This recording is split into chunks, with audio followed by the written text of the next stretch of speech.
আসসালামু আলাইকুম, welcome back to my channel. আজকের পর্বে আপনাদের জন্য রয়েছে পবিত্র মাহে রমজান উপলক্ষে ইফতার আয়োজনের সহজ 3টি রেসিপি। আশা করছি আপনাদের ভালো লাগবে। রমজানে ইফতার বা সেহরিতে কি তৈরি করবেন সেটা কিন্তু নিজেদের চাহিদার উপরে অনেকটা নির্ভর করে। তাই আমার কাছে সবচাইতে ইম্পর্টেন্ট হলো যাই রান্না করেন না কেন তাতে তো মশলা লাগবেই। রান্না করার চাইতে মশলা জোগাড় করাটার সময় কিন্তু সবচাইতে বেশি লাগে। তাই রোজার মাসে যদি আপনি প্রয়োজনীয় মশলাগুলো করে রাখেন, যেমন আদা বাটা, রসুন বাটা, এগুলো তো আমাদের লাগবেই। তাই একদিন সময় নিয়ে বেশি করে আদা রসুন পরিষ্কার করে যদি বেটে ডিপে রাখতে পারেন, তাহলে পুরো রোজার মাসটা আপনি সেখান থেকে একটু একটু নিয়ে ব্যবহার করতে পারবেন। আর এই কাজটা আমি সবসময় করে থাকি, শুধু রোজার মাস বলে নয়, প্রত্যেক মাসের জন্যই আমি আদা রসুন পেস্ট করে ফ্রোজেন করে রাখি। এতে সময় যেমন বাঁচে এবং ঝটপট যে কোনো রান্না করে নেওয়া যায়। এখানে আদা রসুন পেঁয়াজ 3টা আমি একসাথে ব্লেন্ডার করে নিচ্ছি। আর আদা রসুন পেস্ট করার জন্য আমি কোনো পানি ব্যবহার করি না, এখানে আমি পেঁয়াজ ব্যবহার করছি। পানি ছাড়াই আদা রসুন এবং পেঁয়াজটাকে আমি এইভাবে ব্লেন্ডারে মিহি পেস্ট করে নেই।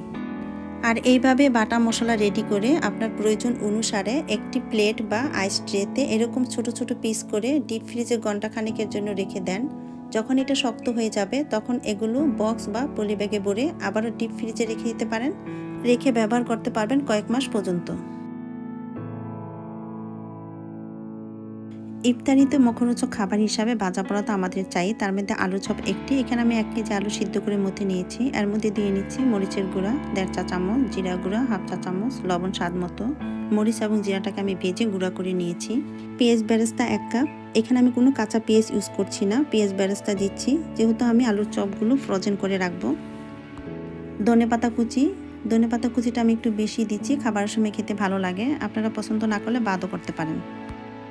এখন এই সব কিছুকে একসঙ্গে কিছুক্ষণ ভালো করে মেখে নিতে হবে। এখানে যেহেতু আমি কাঁচা পেঁয়াজ ইউজ করি না, পানি বের হওয়ার কোনো সম্ভাবনাই নেই। আর আলুর চপটা বানানো কিন্তু একটু ঝামেলা। আলু সিদ্ধ করা, বেছে নেওয়া, প্রসেস করা প্রতিদিন বানানো সম্ভব না। তাই একদিন বেশি করে বানিয়ে ডিপ ফ্রিজে রেখে দিতে পারেন সারা মাসের জন্য। আলুটা মাখানো হয়ে গিয়েছে, এখন আমি আলুর চপের শেপ দিয়ে নিচ্ছি। এখানে আমি রাউন্ড শেপটা দিয়ে নিচ্ছি, তবে আপনারা আপনাদের পছন্দ মতন যে কোনো শেপের করে নিতে পারেন। তবে ট্রেডিশনাল আলুর চপ কিন্তু এরকম গোলই হয়ে থাকে। এইখানে আমি 2 রকমের আলুর চপ তৈরি করে নিচ্ছি। এখন আমি বানাবো এক আলুর চপ, এটা আমার খুবই ফেভারিট। এইভাবে আমি বানিয়ে ফ্রোজেন করে রাখি সব সময়।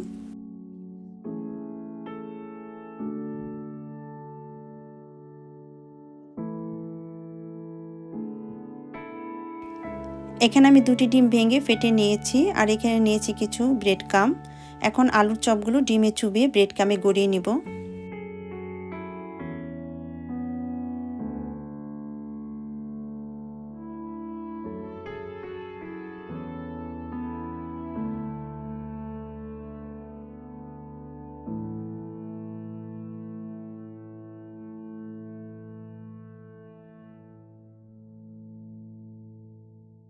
এইভাবে বানিয়ে নেওয়া আলুর চপগুলো ট্রেতে বিছিয়ে ডিপ ফ্রিজে ঘন্টাখানেকের জন্য রেখে দেন। যখন এটা শক্ত হয়ে যাবে তখন এগুলো কোনো একটা বক্স বা পলি ব্যাগে ভরে আবারও ডিপ ফ্রিজে রেখে দিতে পারেন। রেখে খেতে পারবেন 1 মাসেরও বেশি। ইফতারির সময় ঝামেলা হবে না, নামিয়ে বেজে নিলে ব্যাস তৈরি হয়ে যাবে আলুর চপ।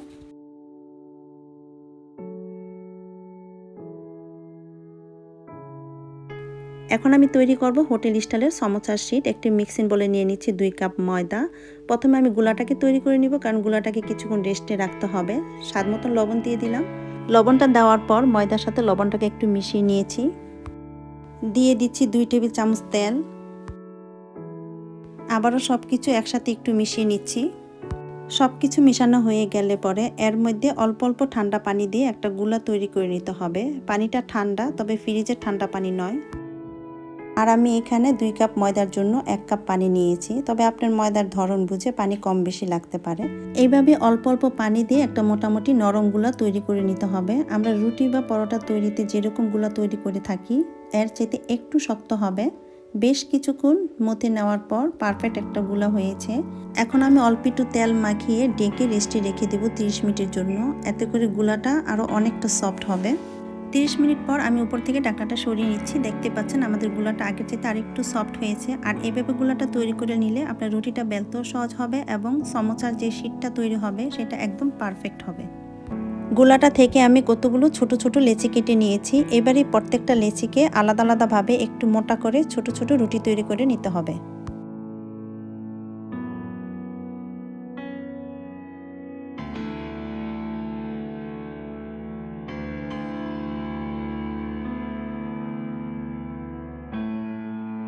এখানে আমি 4টা লেচি থেকে ছোট ছোট রুটি তৈরি করে নিয়েছি। রুটিগুলো খুব বেশি পাতলা বা মোটা হবে না। এবার এর উপরে তেল লাগিয়ে নিতে হবে। আমি এখানে রেগুলার রান্নার তেল নিয়ে এর উপরে এভাবে লাগিয়ে দিচ্ছি। তারপর একটু ময়দা ছিটিয়ে দিচ্ছি যাতে করে একটার গায়ে একটা লেগে না যায়। তেলটা একটু বেশি করে দিবেন, তাহলে এটা খুলতে সুবিধা হবে। তারপর এর উপরে আরেকটা রুটি বসিয়ে দিলাম এবং একইভাবে প্রত্যেকটা রুটির উপরে এভাবে তেল আর ময়দা দিয়ে তারপর আরেকটা রুটি বসিয়ে দিতে হবে। সবচেয়ে উপরে যে রুটিটা দিয়েছি সেটা একটু ছোট করে বেলেছি। এতে করে যেটা হবে চারপাশের দাঁড়গুলো একটু অসমান হবে, তাই আপনি যখন রুটিগুলো তুলতে যাবেন সেটা আপনি খুঁজে পেতে সুবিধা হবে। উপর দিয়ে একটু ময়দা এভাবে ছিটিয়ে দিচ্ছি যাতে করে বেলতে সুবিধা হয়। আর বেলার আগে এভাবে একটু হাত দিয়ে চেপে দিতে হবে, এতে করে রুটিটা গোল হবে। এটাকে আবারও উল্টিয়ে দিচ্ছি, দিয়ে উপর দিয়ে আরও কিছু ময়দা ছিটিয়ে হালকা করে একটু চেপে দিচ্ছি। যেহেতু এটা রেস্টে রাখার পরে অনেকটাই সফট হয়ে গিয়েছিল, সেই জন্য বেলার সময় খুব বেশি চেপে চেপে বেলতে হবে না। আস্তে আস্তে চাপ দিলে দেখবেন যে বেলা হয়ে যাচ্ছে। আমার রুটিটা বেলা হয়ে গিয়েছে। নর্মাল আমরা যে রুটিটা খাই সেরকম পাতলা করে বেলে নিয়েছি। এবার এটাকে হালকা করে একটু ছেঁকে নিতে হবে। চুলায় মিডিয়াম আঁচে একটি প্যান গরম করে নিয়েছি। এবার এর উপরে দিয়ে দিচ্ছি সেই বেলে রাখা রুটিটা। অপেক্ষা করছি চারধারটা একটু খুলে আসা পর্যন্ত। চারধারটা যখন একটু খুলে আসবে তখন এটাকে উল্টিয়ে দিতে হবে। দেখতে পাচ্ছেন কোনো ধরনের স্পট কিন্তু হয়নি, শুধু একটু সাদা হয়েছে, তার মানে চুলার আঁচটা অনেক কম। এবার একটু গরম হবে, সেই জন্য একটি টিস্যুর সাহায্যে এইভাবে একটু ঘুরিয়ে ঘুরিয়ে চেপে চেপে এটাকে সেঁকে নিতে হবে। খুব বেশি সময় ধরে ছাঁকা যাবে না, তাহলে কিন্তু শক্ত হয়ে যাবে। একটু পরে দেখবেন যে এগুলো আস্তে আস্তে এভাবে খুলে আসছে।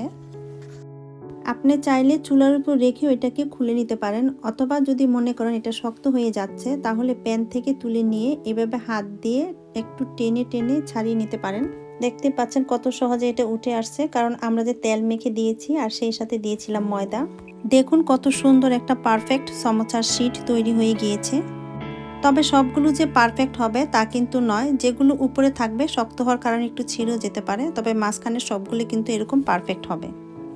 যেগুলো পারফেক্ট হয়েছে সেইখান থেকে কয়েকটা নিয়ে আমি মাছ বরাবর একটু কেটে নিচ্ছি, আর এগুলো দিয়ে আমি সমোসা বানাবো। তবে আপনারা চাইলে স্প্রিং রোলও তৈরি করতে পারেন। এবার এগুলোকে ডেকে রাখতে হবে যাতে ড্রাই হয়ে না যায়। আর শুধু ডেকে রাখলে হবে না, একটা ভিজা টাওয়াল বা কিচেন পেপার দিয়ে ডেকে দিতে হবে যাতে কোনোভাবে উপরটা ড্রাই হয়ে না যায় এবং সফট থাকে। আমি একটা ডিশের মধ্যে এই কেটে রাখা শিটগুলো এবং সেই সঙ্গে যেগুলো আস্ত আছে সেগুলো নিয়ে নিচ্ছি, নিয়ে একটা কিচেন পেপার দিয়ে ডেকে রাখবো। তবে আপনি চাইলে ফ্রোজেনও করে রাখতে পারেন পুরো রমজান মাসের জন্য, যখন আপনার সময় হবে নামিয়ে সমোসা বানিয়ে নিতে পারেন। আশা করছি আমার আজকের রেসিপি ভালো লেগেছে। আবার ফিরে আসবো নতুন কোনো রেসিপি নিয়ে ইনশাল্লাহ। সবাইকে অনেক ধন্যবাদ। আল্লাহ হাফেজ।